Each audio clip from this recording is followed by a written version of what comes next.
తాకి పాడేనే రాగాలు. ఈ నేల తల్లి పొట్ట సించుకొనొచ్చే పంటసేల మురిపాలు. మా గాని కురుల అంచు పచ్చంగా మారి మెరిసిపో అందాలు. ఆ కొండ కోనలల్ల పొద్దు బుడవంగా కదిలేనంట పాదాలు.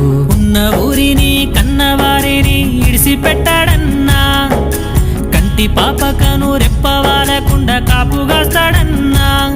ఏ దిక్కుల్లోనూ ఉన్న గుండెల్లో దాగున్న మమకారమంతా మట్టిపైనే. రైతన్నా రాజు నీవేనన్నా, నీ చెమట సుక్కల బతుకే బుక్కెడు మెతుకులన్నా. ఓ రైతన్నా